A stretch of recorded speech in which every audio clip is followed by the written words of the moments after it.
Hello Internet, I'm going to make a quick reference video about breadboards. I draw an example right here. I'll explain this really quickly because all the videos on breadboards for some reason seem to be way too long. So this is going to be like a quick 1 to 2 minute video about how breadboards work, and that's pretty much it. So if you don't know anything about me, I'm Gurpreet. I've made all these creations. If you haven't seen them, I'll link them in the description down below or in the card above. Go check out my channel, it's really cool, and subscribe to it if you like the content. Real quick, this is a breadboard. So this is a drawn out version of what a breadboard would normally look like. And so why do you use a breadboard in the first place? So if you can see right here, I'll maybe do a close-up shot. I have this giant circuit for 15 different servos made right here using a breadboard. If I wanted to make this without using a breadboard, I would need to solder all these wires and it'd take forever. So a breadboard is used for rapid prototyping, for circuitry, extremely quickly and efficiently and inexpensively. So internally, what a breadboard allows is for you to make a bunch of connections without any soldering. You just need to like strip some wires with some wire strippers and you're off to the races, right? So internally, the way a breadboard works is that on the sides, right here and here, you have to remember that it's the columns that are connected, and on the inside, it's the rows that are connected. So you can see right here, this point and this point would be connected internally. There's a wire actually running down this whole column all the way down to the bottom internally in the breadboard. This connection point and say this connection point would be connected,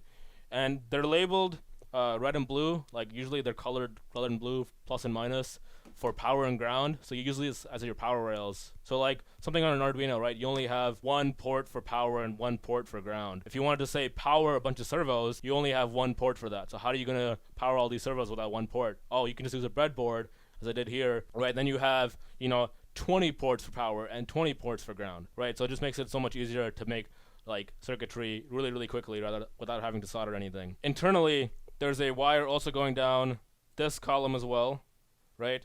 So this point and this point will be connected. However, this point and this point would not be, right? Because there's no wire going in between them. So on the sides, remember, it's the column. It's the columns that are connected. Internally in the center, there are wires going, let me draw it like this. There's wires going like this on the rows, right? So all you have to know is that it's the rows that are internally connected. So this is connected to here, but this is not connected to that, right? That's all you need to know. So I'll do a close-up shot of how it works with a breadboard. I'll plug in wires so you can just see me plugging wires and how they're internally connected. And say you're confused ever, right? You can just grab a multimeter and set it to the ping setting where it makes a noise if there's a connection, and you can just check for yourself to see if two rows are connected, and that's how you can troubleshoot your circuitry to make sure that things are properly wired correctly. I'll explain more about multimeters in a different video, but just note that if you know how to use multimeters, that's how you can do it. Oh, and just real quick, I forgot to mention this, I just remembered. So internally also, there's, so there's like a giant line going down the center. You see that there's a break that's representing the break in the breadboard.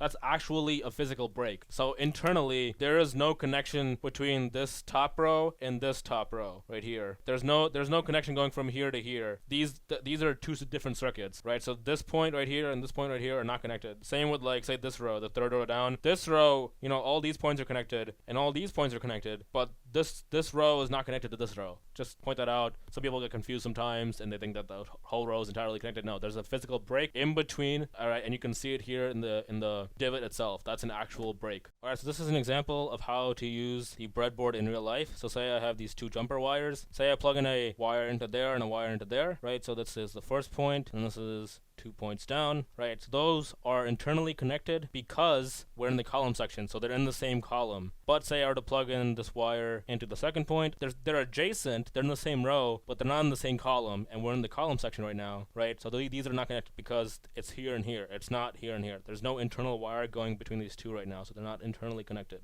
So similarly, let's go to the other section now, the row section. So instead of it being columns now, it's rows. So, right, those two are connected because they're in the same row. They're in the first row, right? However, if we were to plug in this wire into here, clearly a different row, same column though, but different row, so they're not internally connected, right? There's no wire going from here to here. There's only wires going in the rows.